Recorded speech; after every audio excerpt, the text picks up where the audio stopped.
You're tuned in to Ask the Master Auto Technician. Car questions? Get answers right now. Call 850-763-0555. James Auto Center, we fix it right, guaranteed. Beep, beep, beep, beep, yeah! Good morning, everybody. This is James Morris. This is part 2 of our Wednesday morning show before I go to Rotary Club. So if you've got a car question or want to be part of the show or got something on your mind you want to talk about, give us a call at 850-763-0555.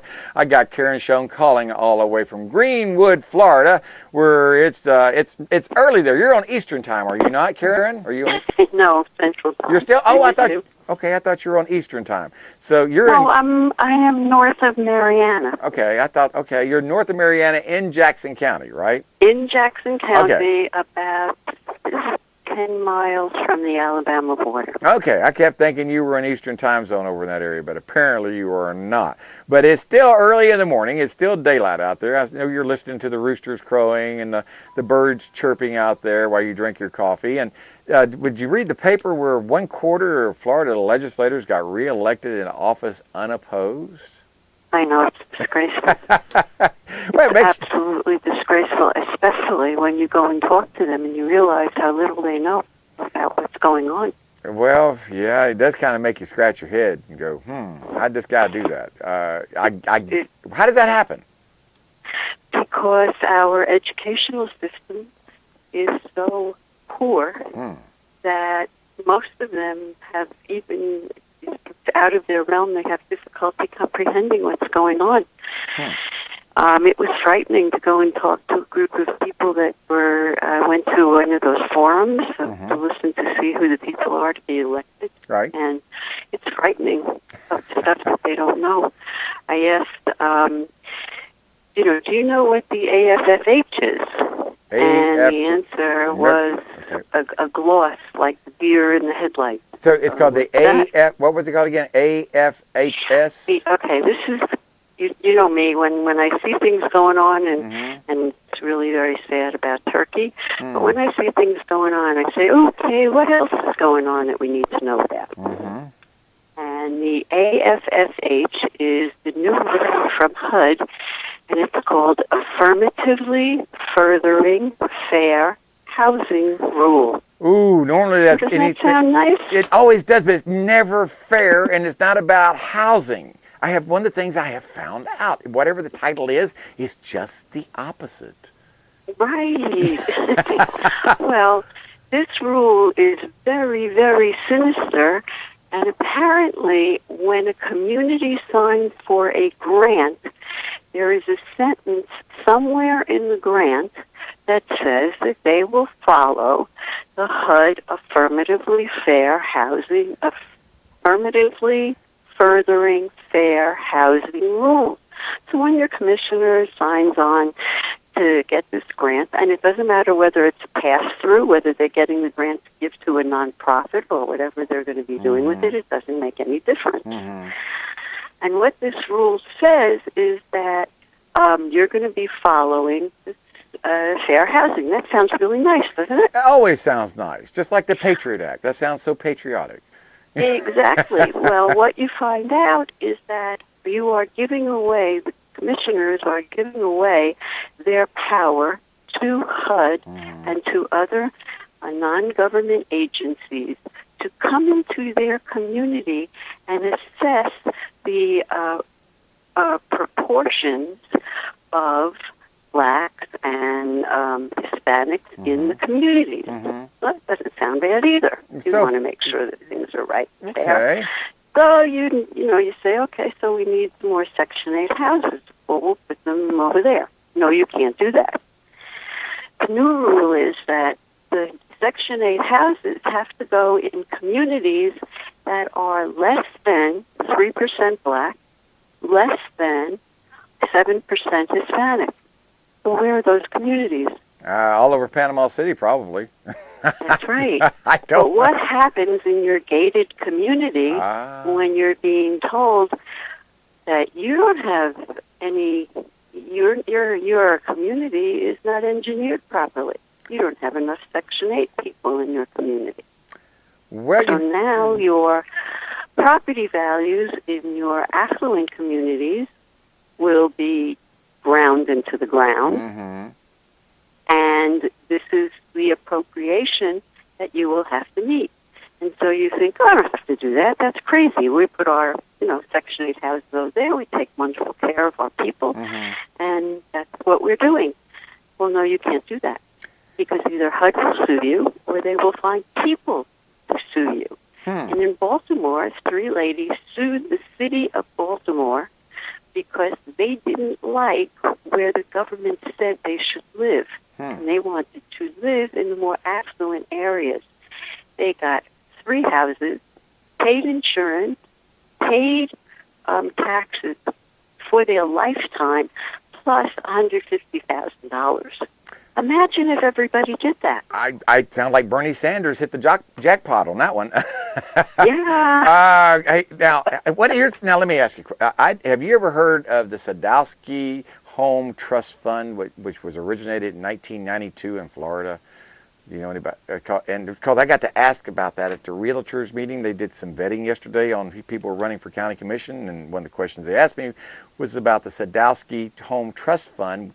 And come to find out, out of the millions of dollars that was put aside on dock stamps when you close on property, it's additional fee on when you close on property to go towards affordable housing. Only about a quarter of it goes towards that, and the rest of it goes towards the general revenue in Florida, which is not what it's intended for. But the other thing I got to tell them about, I said, ladies and gentlemen, I do not support this because all this does, it builds a public-private partnership which costs more for the citizens to build. It costs more to build this project. You're subsidizing it, and at the end of it, you end up with a poor finished quality product. You're not letting the free market work. And then I did a little bit more research, and I found 5 houses on the Bay that belong to the Bay County County Commission, who belong to it, brand new houses, single-family houses that pay 0 taxes, that are off the market. People live in, and they're living in it, and there's no taxes being collected on it, property taxes. And I cannot figure out why the county owns them, other than unless they gave the money to remodel these houses or whatever, and then they defaulted, and now the county owns them. And I'm asking, these programs all sound warm and fuzzy. They're very altruistic, but they end up costing you and I a lot of money in the long run. And the jobs they say they create are nothing more than paper jobs, as far as on paper is what it looks like. It's just a way to subsidize our income and pick the winners and losers of businesses out there, and it costs you and I a lot of money, Karen, and everybody in the sound of my voice listening, and that's why government and that's why taxes is getting so bigger, because this is another layer of bureaucracy that keeps being laid on there, and our homelessness has not decreased since '92, it's increased. It never does what it's supposed to do. It just figures out a way to suck the money out of you and our pocket. And what I listened to the other day, that 12 cents out of every dollar I take home goes to the county, and another 12 cents, or total of 24 cents, goes to the school district. So 24 cents out of the dollars that I take home, not including the money that was already taken out of me from Huey, Dewey, and Louie and the government, federal and all that, over 50% of my income goes away in taxes, and no one seems to know that or care. And that's the sad part. It is. It's bad enough if they don't know about it, but when they give you a flippant answer and they don't care, and then they get elected again, I mean, this is the insanity that has happened. It is insane. People become more and more disinterested and disassociated with what's going on around them. And I mean, the good news is it's fabulous that people are actually waking up. And the vote last week in England was a tribute to that. The people said, "Wait a minute, this is not the way government is supposed to be. This is not what we signed up for. This is not what our Constitution says." And the English Constitution has almost as many democratic things in there as the American Constitution, because they were modeled after the same documents. We have a little bit more, but the English have, the Brits have the same rights of democracy, and they have a right to choose their government. They don't have to have an unelected, bloated, bureaucratic government in Brussels telling them what to do, and that's what really started this.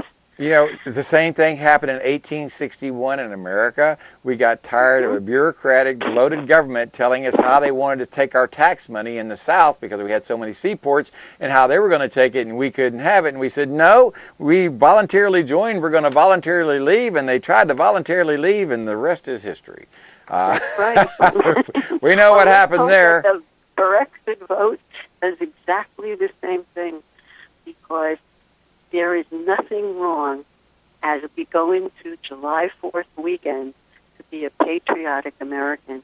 And I would ask all of our listeners that hear me every week on Wednesday, on this July 4th, when you're sitting around with your family, before you say, right after you say the prayer or blessing, please read the Declaration of Independence to your family.